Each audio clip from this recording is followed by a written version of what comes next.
City of San Carlos City Council. And why don't we do a Pledge of Allegiance? Sure, why not? I pledge allegiance to the flag of the United States of America and to the republic for which it stands, one nation, under God, indivisible, with liberty and justice for all. Okay. All right, we expect Ms. Clapper here in a couple of minutes, hopefully.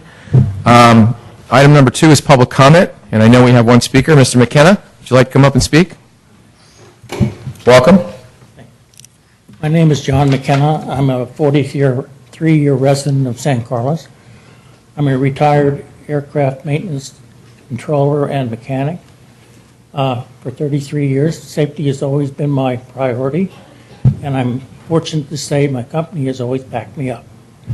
I'm asking that the city contract with a licensed, qualified, and certified experienced pipeline safety engineer. And what I'm suggesting that they do, engineer would represent the city before the CPUC staff engineers and law judges. Engineer would request and examine all PG&E records pertaining to Pipeline 147. Engineer would make recommendations to the city staff and city council, an unbiased opinion about the condition of the pipeline, recommend appropriate remedies to ensure the safety of the pipeline and the citizens of San Carlos and other persons using city facilities. The city staff should ensure that the person to be hired is free of bias for or against all parties involved in this dispute. The city should realize that just because the pipeline pressure has been reduced, it does not make the problem go away. It just reduces the possibility of an explosion and catastrophic leak. The city still has an 84-year-old pipeline with unknown metallurgical history and unknown internal conditions. Safety is paramount, but a pragmatic study of the pipeline is what is needed, not panic. I've also conferred with Mayor Caselli by email, and I would appreciate it if he would share those emails with the staff and the council members. Thank you. It'll be done. Thanks, Mr. McKenna, for your comments. Appreciate it. Is there anyone else wishing to speak on this item tonight? Okay, we'll move on. Item 3, new business. Consideration of resolution ending the local emergency regarding the condition of PG&E high-pressure gas line. Good evening, Honorable Mayor and members of the City Council. Jeff Malpe, City Manager. The item before you this evening is a resolution for the Council to consider, which would end the local threatened emergency, which the Council declared Friday evening in an emergency council meeting. As you are aware, I'll quickly run through a synopsis for those folks here and watching on TV, the events. After receiving an email from PG&E on Thursday as part of a meeting with staff from PG&E and staff from the City of San Carlos, which suggested the possibility that there are defects in line 147 here in San Carlos, a high-pressure gas transmission line that could result in a San Bruno-like situation. I reached out to PG&E and made a request that the utility voluntarily shut down their pipeline. When they declined to do so, I declared a threatened state of emergency here in San Carlos and asked our city attorney, Greg Rubens, to go to San Mateo County Superior Court and seek an injunction to order Pipeline 147 be shut down, which Mr. Rubens was successful in doing. I also contacted members of the City Council to let them know what I had done and to request an emergency meeting of the City Council to consider ratifying a declaration of emergency. The Council did hold such a meeting Friday evening and made such a declaration. Staff worked throughout the weekend. At some different times throughout the weekend, we operated a limited EOC I was present here at City Hall for a good portion of the day Saturday, along with Stan Maupin, our Deputy Fire Chief, our Public Works Director, was sort of running all over the Bay Area, meeting with PG&E in their San Ramon facility. We had Paul Baker in, our Superintendent of Public Works, representatives from the Sheriff's Department, legal counsel, and many others, staff members, to help us throughout the weekend. We kept the community up to date with what was happening by issuing a number of press releases. We had a number of conversations with PG&E and CPUC officials over the weekend, as well as officials from the County Department Office of Emergency Services and the State Office of Emergency Services. The process of declaring a local emergency is a legal process, and as a result of that process, it requires the county and the state to stand up certain resources which have stood up for our community and benefited our community during the last few days. But since PG&E has shut down line 147, which they did late Sunday and into the day on Monday, and since on Tuesday the CPUC stepped in and issued its own orders to PG&E, CPUC being PG&E's regulator, and have ordered that line 147 remain shut down, we feel that the initial threat has passed. We are satisfied with the current state of affairs with line 147, and as a result, I would recommend to the City Council that we end the threatened state of emergency this evening, allow those state and county resources to stand down. Should circumstances arise with line 147, the CPUC or PG&E in the future, staff won't hesitate, I won't hesitate to make a similar declaration as I did on Friday and call upon the City Council to reenact a threatened state of emergency. The staff is committed to resolving this situation in a timely manner. We met with PG&E officials this afternoon, which included the mayor and the vice mayor. We'll be going back to San Francisco tomorrow to meet with officials from the CPUC. We recognize the seriousness of the situation. I'll be coming to you as part of Monday's meeting and making a request that the council make an appropriation of $250,000 into a project fund that will allow us to hire the type of experts that were described by a member of the public just moments ago. We feel strongly that we need that expertise in addition to specialized legal expertise so that we can ensure that the council has the opportunity to examine all the technical data and is made aware of all the legal issues in connection to line 147 so that you have the opportunity as our local leaders to make informed decisions about how we proceed and what we request of CPUC and PG&E in regards to line 147. So I would be happy to answer any questions you might have, as would the Chief of Police, Greg Rothis, our Deputy Fire Chief, Stan Maupin, our Public Works Director, Jay Walter, and our City Attorney, Greg Rubens. And just before I'd end, I'd like to just say a special thank you to all the folks in all the agencies and all the organizations who gave so much of their time over the last few days to help ensure that residents in San Carlos were kept safe. Thank you, Mr. City Manager. Questions for Mr. Maltby? Any questions? Mr. Grocott? Relates to this to this degree. The question I have is because we called the state of emergency, it raised awareness of the community. I think all of us got a fair number of emails and so forth.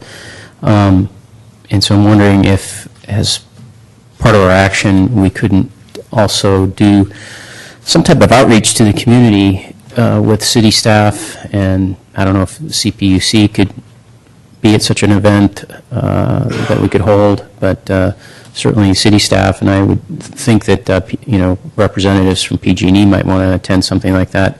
So we can reach out to the community and have, especially those who live anywhere near Britain, can get informed. It's fine for people to watch us on their channel 27. Some have that, some don't. Some people are able to catch some of this in the newspapers. Some do, some don't, which explains, I think, why we get some of the emails that we do. But suffice to say, I think there's a need for disseminating information and toning down some of the, when you call a state of emergency, one of the reactions to that is people get pretty fearful of the situation.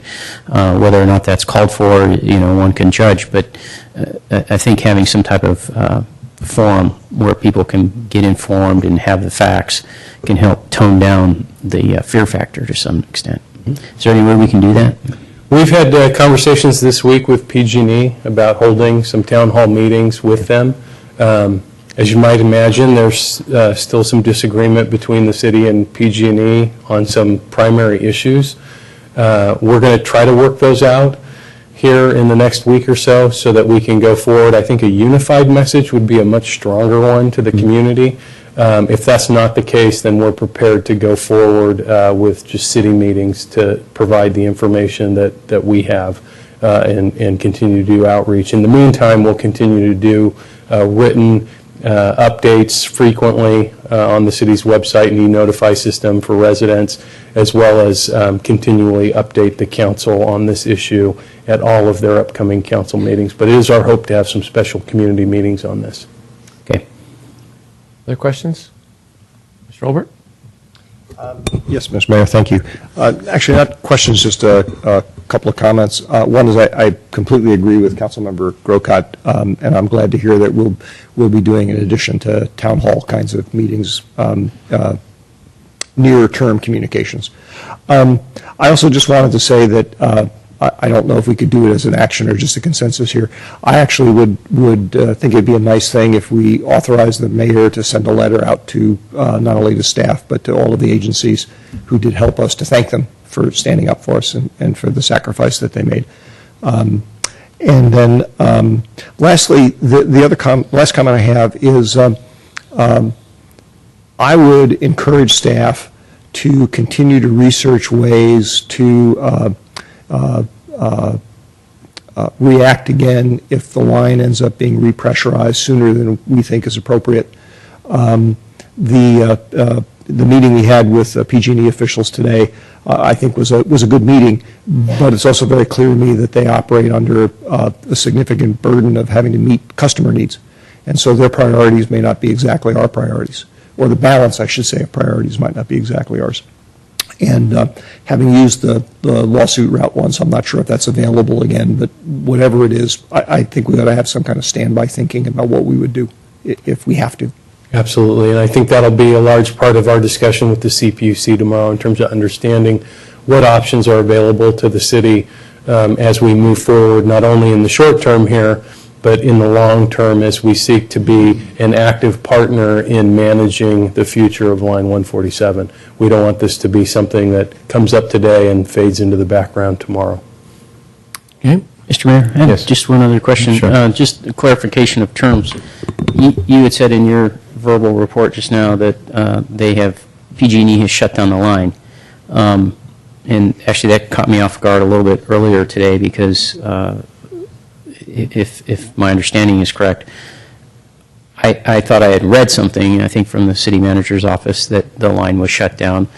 But what I heard today, the definition of that means just the lowering of pressure. So can you clarify that? Sure. My understanding, and this has been confirmed by a number of very high-level PG&E officials, is that Line 147 has been shut down as a transmission line.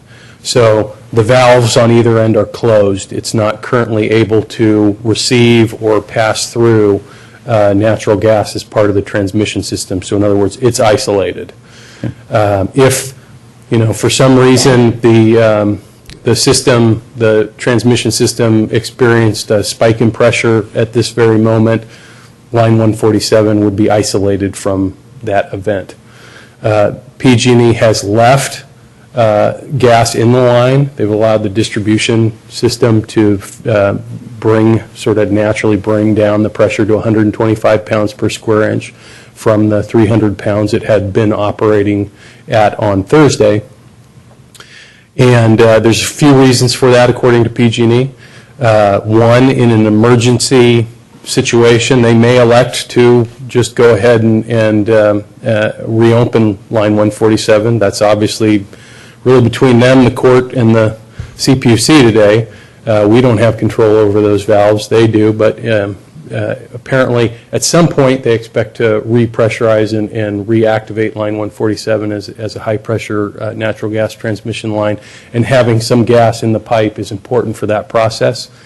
Also, my understanding is that having some gas in the pipeline helps maintain the integrity of the pipe, and it also allows, in a localized sense, here in San Carlos, if for some reason they couldn't backfill through their other distribution channels, because there are lots of redundancies in the system, they could feed in gas to line 147 via truck. You know, they can bring in those big tanks, put some gas in line 147, again at a much lower pressure, just so it can feed the distribution system. Yeah. Any other comments or questions? If not, I'll entertain a motion for the resolution. Mr. Mayor, I'll move the council adopt resolution number 2013-101, 101, yes. a resolution of the City Council of the City of San Carlos proclaiming the termination of local emergency related to the condition of PG&E high-pressure gas transmission line 147. I'll Second? Second. Okay. Mr. Olcott, second. I should ask, is there anyone wishing to speak on this item? I didn't ask that, but I see none, so roll You call, got please. somebody? You have a I'm sorry. speaker. My bad. Thank you, Mayor, Vice Mayor, Council. My name is Papia Gamblin, and I'm with PG&E. I'm a regional director for the company. I wanted to thank the mayor and vice mayor, as well as staff, to join us today at PG&E to talk very openly and honestly about a variety of issues that have been brought up and we've been discussing over the past several months, and frankly over the last couple of years as we've increased our work in the communities and investing in our infrastructure. I just also wanted to reiterate our commitment to this city, and your residents and businesses are our customers, and we want to make sure that they feel safe, and we're here to partner with you, and we really will enjoy this partnership as we work towards ensuring the safety of our infrastructure and ensuring that you feel good about the work that we're doing. So thank you. Thank you, Ms. Gamblin. Mr. Mayor, before you call the roll, may I make a quick comment? Not in response, just... Yeah, I guess so. I just wanted to mention, since it's been observed a couple of times, the fact that you and I were up at the PG&E meeting is not a reflection at all on the interests of other council members in participating. It's a Brown Act issue in terms of Right. the number of people who can go. Okay, great. Other comments, questions? All right, roll call, please. Councilmember Clapper? Yes. Councilmember Collins? Yes. Councilmember Grocott? Yes. Councilmember Obert? Yes. Mayor Grisilli? Yes. And I don't believe there's anything report from closed session. I don't think there is a report from closed session, but I'll ask Mr. Rubens. No report, because there wasn't one. Anything else? If not, meeting adjourned. Thank you.